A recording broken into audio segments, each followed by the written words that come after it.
I'm not sure what the astrophysical formula is, but every summer, as the Earth's equator tilts further and further away from the sun, the days get longer and longer, and somehow it seems as if the minutes and seconds get longer too, especially when you're counting down the last week of school. Just ask my brother Pete. Time simply slows down. Fight my scab!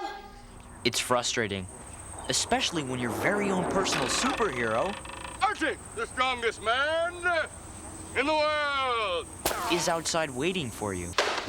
As for me and my best friend Ellen, we had to deal with this beast. Science teacher, Mr. Porchman, a total ear gouger, famous for two things. One, chest hair you can see right through his shirt, and two, assigning this deadly final paper on the last week of school, just to watch kids flop around like trout on a hot sidewalk. For one more week, you troglodytes are mine.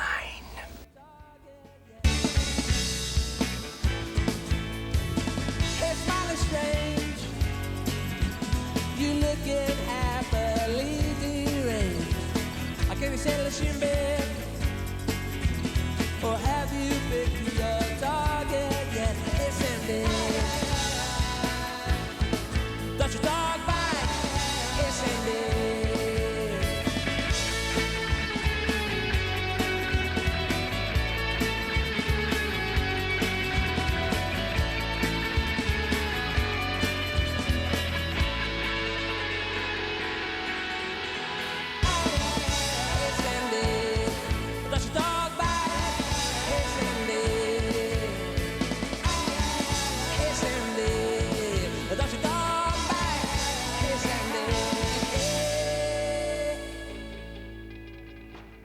When you look up at the stars and realize what an insignificant speck of lint you are compared to the humongous immensity of the infinite universe, you've got to ask yourself, how much does a final paper really matter anyway? Your paper will be worth 40% of your final grade. It was at precisely that moment that I decided to forget about the universe for a while and concentrate on getting a good grade on that paper instead. 21 pages, typed, stapled, and on my desk in exactly 147 hours, 22 minutes, and 49 seconds. What topic did you get? The transmission of electromagnetic waves through the universe. Ouch. Mine's the search for complex organic compounds. You mean like aliens? I wish. It's more like analyzing the carbon content in soil samples from Mars. Totally boring. What do you want from a wiper like Porchman? An A. I'd take a B-. The stakes were high. Fail Porchman's famous final paper, and you were doomed to a fate worse than death. Summer school. Having survived a year of mental torture from a man who once made us memorize the 9 rings of Uranus, we didn't want to blow it with only a week to go. So we got to work, and by Wednesday, we had almost all the facts needed to satisfy Porchman's sadistic desires. All we had to do was look up a couple of facts at the Blurkman Planetarium, and the summer would be practically in our pocket. Naturally, Pete and Artie tagged along to work on their lunar ballet and almost got arrested. Thinking quickly, Pete mesmerized a security guard with Petunia's newest dance sensation. She came up with this little number just for you, Smitty.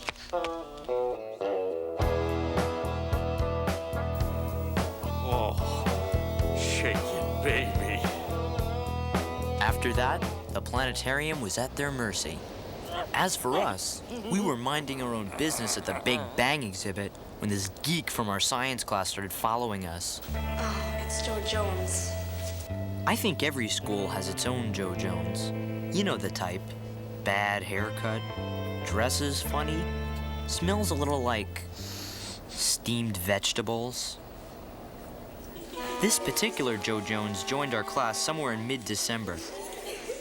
Nobody knew too much about him, except that he only ate ketchup at lunch, had a terminal case of static cling, and always had this blue radio plugged into his ear. It's supposed to hail tomorrow. There was also this rumor that his cowlick always pointed magnetic north. It was pretty weird stuff. But as I was about to find out, the weirdest thing of all was the one thing we had in common. They called it the greatest game ever played, you know. What? The 1958 NFL championship game between the Baltimore Colts and the New York Giants.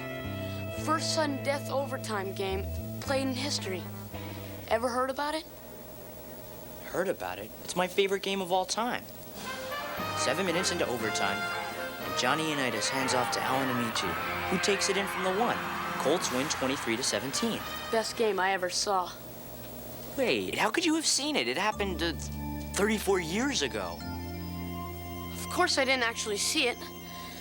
I just read about it in a book. You want to know something interesting?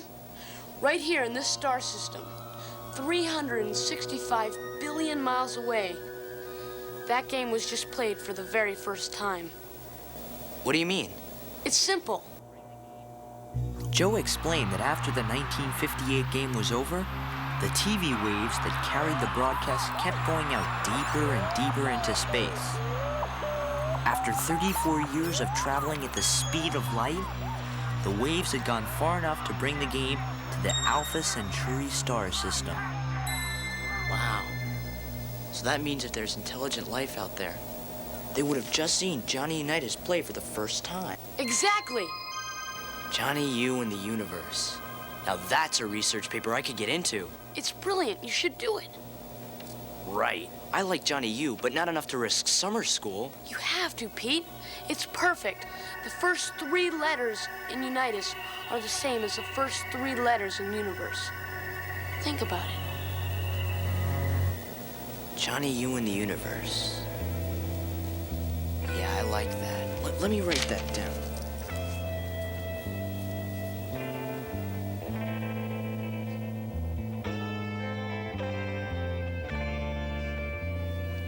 How come aliens never part their hair on the side?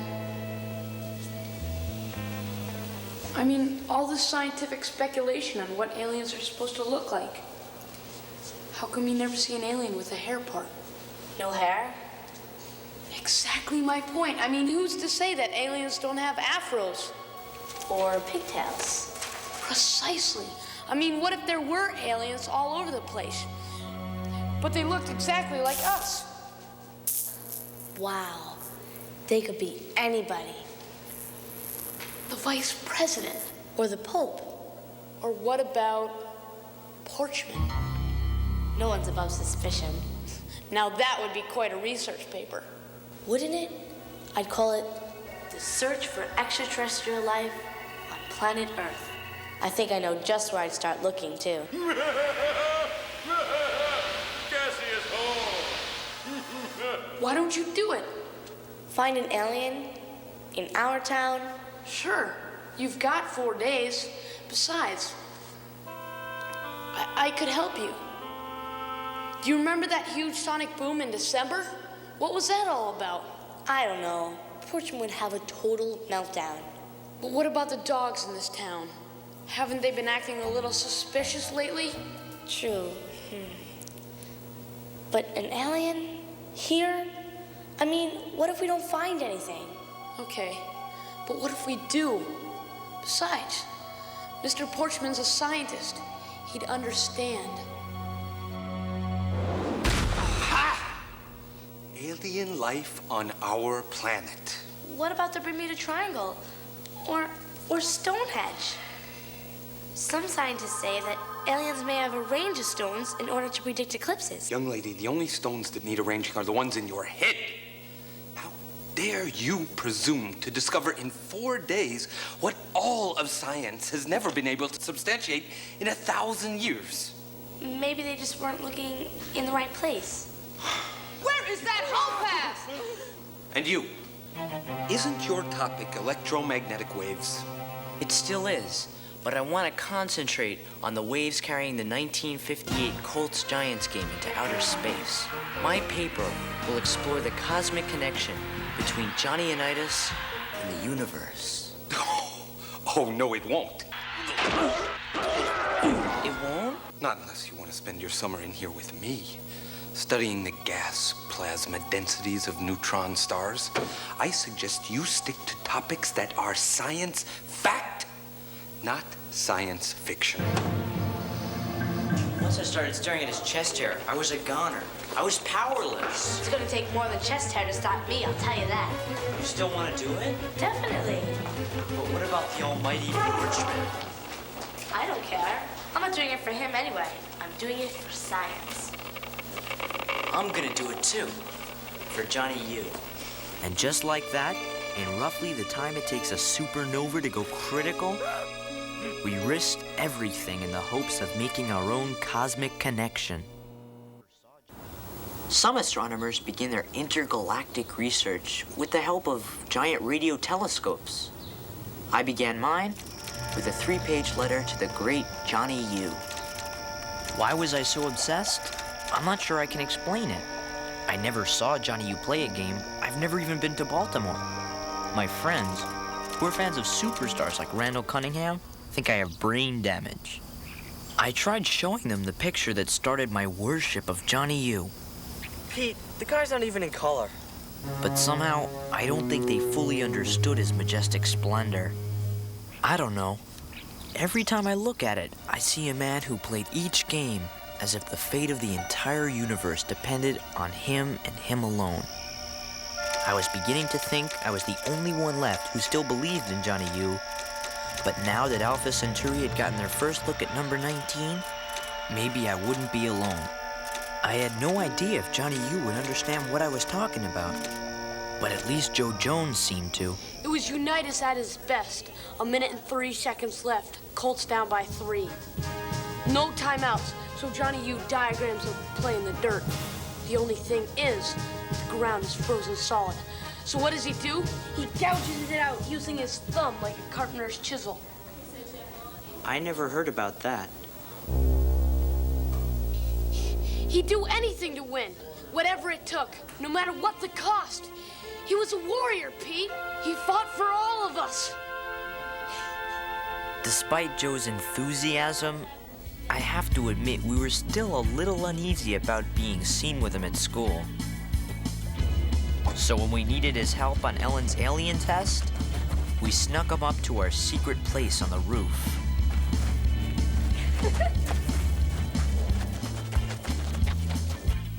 Okay, maybe we should start with basic questions like, how about this?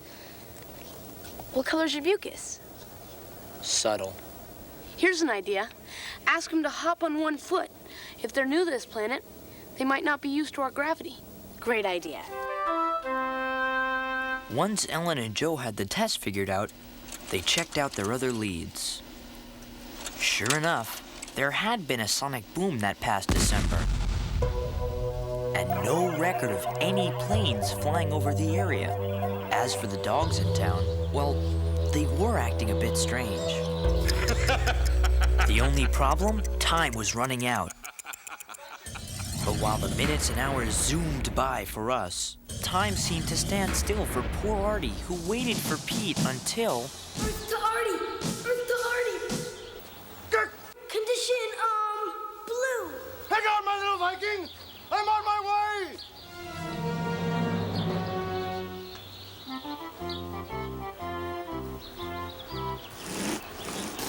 It was a game of death dodgeball, and Pete was seconds away from annihilation. Hit me with your best shot.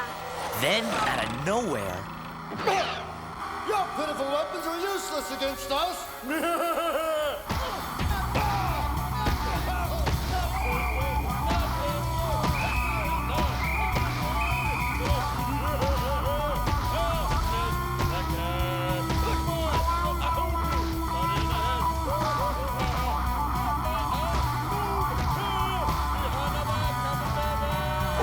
By the time the dodgeball carnage was over, not a single foe is left standing.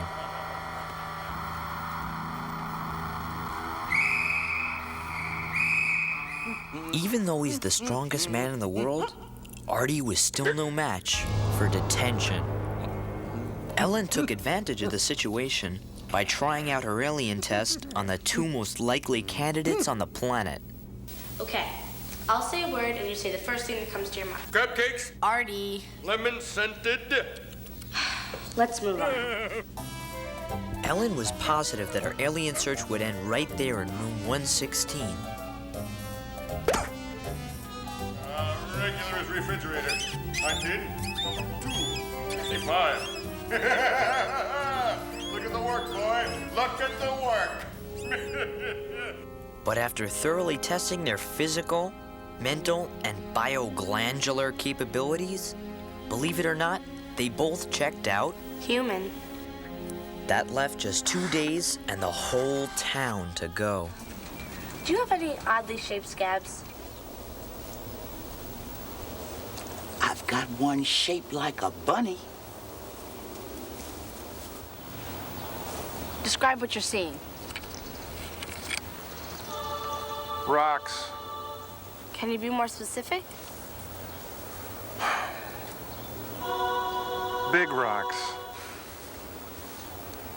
Is there anything about yourself that you consider abnormal? Abnormal? No, I don't think so.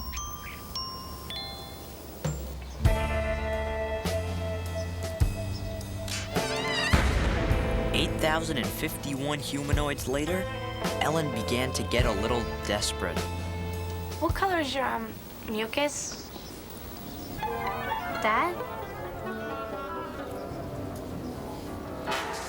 Things looked pretty hopeless. While Ellen struggled to find her cosmic connection door to door, I hoped for better luck billions of miles into space.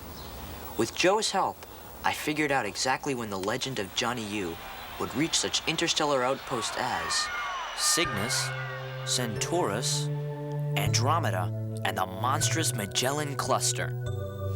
That was the easy part.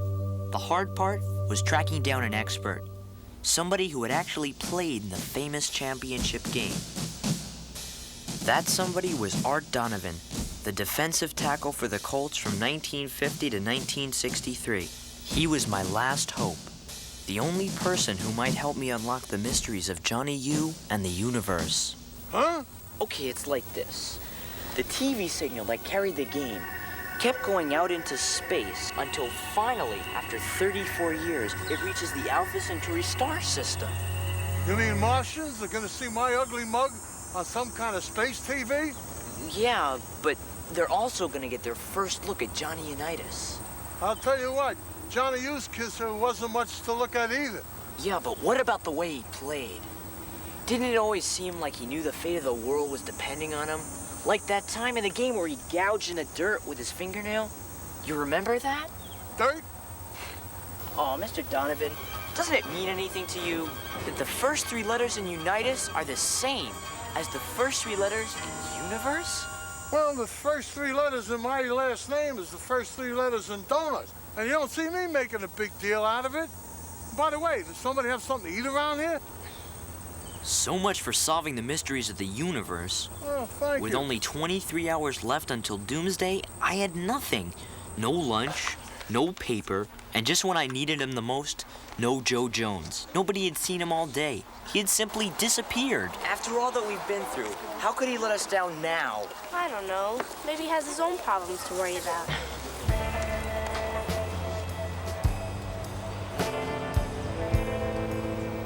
With summer school staring us right in the face, our last chance was to test each other and hope for the best. Human, right? Pretty much. Now test me.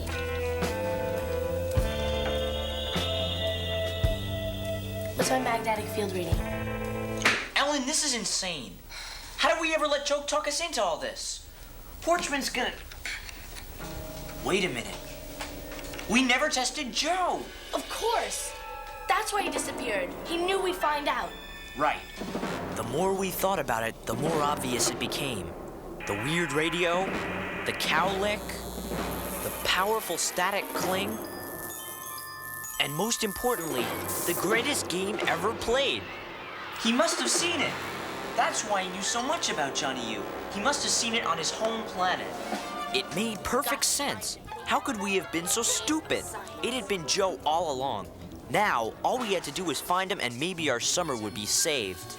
Come on.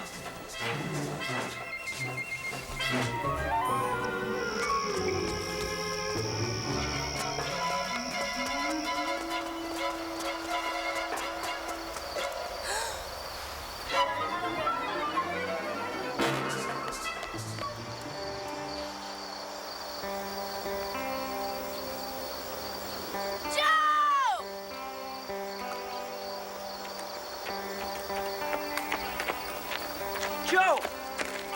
Joe, what are you doing up here? Looking at the stars. Sirius is out tonight.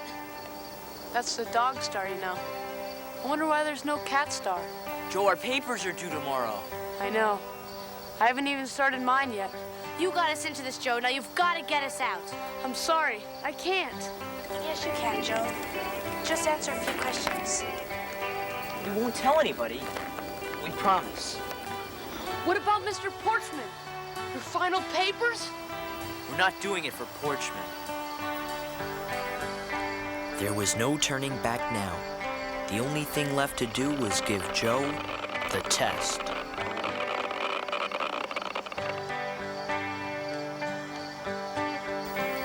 Can you help for us? I'll try. One by one, Ellen went through all 39 questions, including one for me about Johnny U and the universe. Finally, at precisely 12 o'clock midnight, Ellen's search for alien life officially ended. Welcome to Earth, Joe. Joe answered all our questions about where he came from and how he got here. And then, he answered the hardest question of all. If you didn't want us to find out about you, why did you get us started on this whole alien search? I was lonely, I guess. Until that day at the planetarium, you guys wouldn't even go near me. I was a nobody. But then everything changed. We were a team.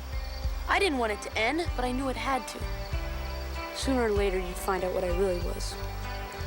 I think we figured out what you were about 2 days ago. You did? Yep, a friend. And that's how we finally made our cosmic connection. 15, 14. The next day, as Porchman counted down the seconds until doomsday, his chest hair had its same hypnotic power over me. But I had no problem keeping Joe's secret a secret. 7, 6, 5, 4, 3, 2, 1.